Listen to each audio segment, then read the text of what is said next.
Daily learning. Hey there! Continuing the last practice, today we're going to learn 10 simple adjective phrases that native speakers use all the time. In daily conversations, casual chats, or just expressing how they feel. They're easy to remember, fun to use, and perfect for beginners. Let's jump right in and make your English more real and more confident. 1. Full of energy. This phrase means someone has a lot of energy. They are very active, lively, and maybe even a little hyper. You can use this to describe people, especially kids, or even pets. It shows that they don't get tired easily and always want to do something. Native speakers use this to talk about someone who moves around a lot or has strong positive emotions. These are the examples. The children are full of energy after eating candy. My dog runs around the house every morning. He's full of energy. Even after working all day, she's still full of energy. 2. Afraid of heights.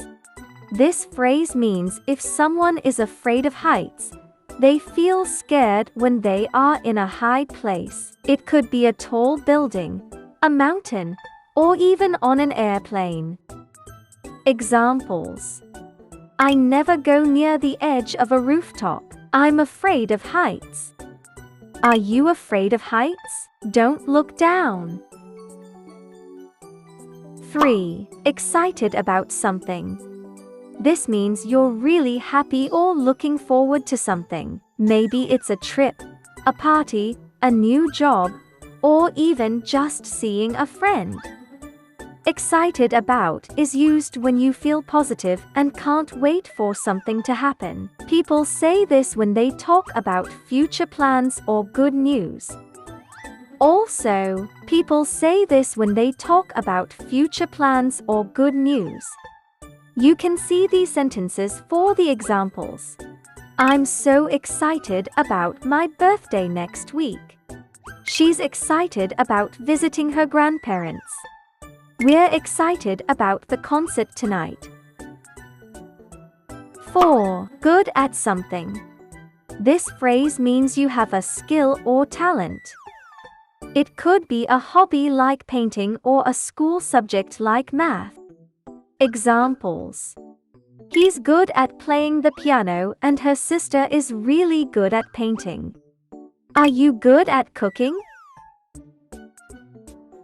5. Bad at something. This is the opposite of good at. It means you are not very skilled in something. Don't worry, everyone is bad at something, and it's okay to admit it. Use this phrase in casual conversations to talk about their weaknesses in a funny or honest way. Look at these sentences. I'm bad at remembering names and she's bad at dancing, but she still enjoys it. We're bad at directions. We always get lost. 6. Tired of something. It's not the same as being sleepy. Tired of shows you've had enough of something. This can be means you are bored or annoyed because you've done something too many times and then so you don't enjoy it anymore. Examples. He's tired of working overtime. Are you tired of studying all the time? 7. Proud of someone or something. You feel proud when someone does something good or special, or when you succeed at something. It shows you are happy and impressed, usually because of hard work or achievement. It's a strong, positive feeling. Examples. I'm proud of my little brother for winning the competition. The teacher is proud of the student's progress. 8. Interested in something.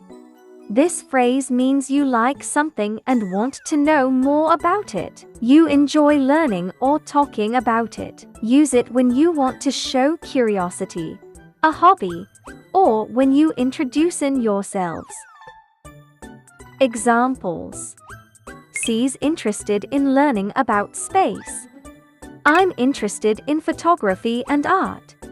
Are you interested in music? 9. Ready for something. This phrase means you are prepared or excited to do something. It can be used when you're mentally or physically prepared. You often hear people say this when they want to begin something, like a trip, a test, or even a new chapter in life. It's short and commonly used in daily English. Examples. I'm ready for my exam tomorrow. Are you ready for the weekend? 10. Different from something. This phrase is used when two things are not the same. You can compare people, objects, ideas, or even cultures. Furthermore, use it often when you want to explain how one thing is unique. Here are the example sentences. This pizza is different from the one we had last week.